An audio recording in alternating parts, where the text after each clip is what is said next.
Prioridad ngayon ng Department of Social Welfare and Development ang pagpapalakas ng kanilang mga programa para sa taong 2027. Bukod sa 4Ps, may iba pang programang nais paigtingin ang kagawaran. Si Eugene Fernandez para sa Detalye Live. Eugene.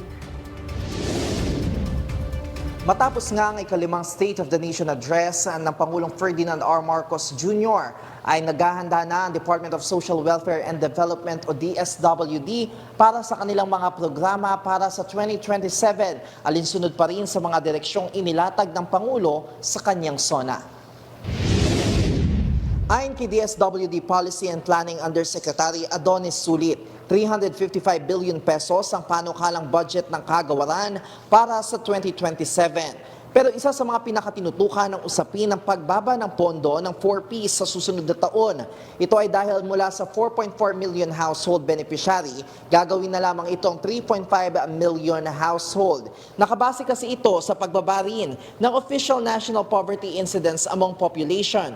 Mula kasi sa 18.1% noong 2021 ay 15.5% na lamang ito mula sa latest survey noong 2023 o halos 17.5 million individuals o 3.5 million household ang kabilang sa poor household. Dahil dito, nakatakdang umabot sa 9.9 billion pesos ang pondo ng 4Ps sa 2027 kung saan 83 bilyong piso ang direktang mapupunta sa mga cash grant o subsidy.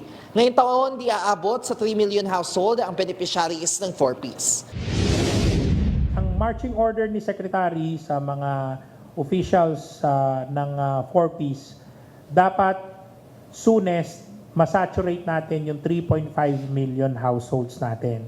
Bukod sa 4Ps, binigyan din ng DSWD ang pagpapalakas sa mga programa tulad ng Project Aruga para sa mga pamilyang may batang may kapansanan, gayon din ang mga emergency assistance programs at ang bagong Uplift Initiative na binanggit din ng Pangulo sa kanyang SONA. Git nga rin ng DSWD na nakatuon ang kanilang ahensya sa mga programang direkta o pagtitiyak na may agarang tulong sa mga Pilipino sa oras ng krisis at para sa pagpapabago ng kanilang kabuhayan. Mula dito sa Quezon City, balik sa inyo sa studio.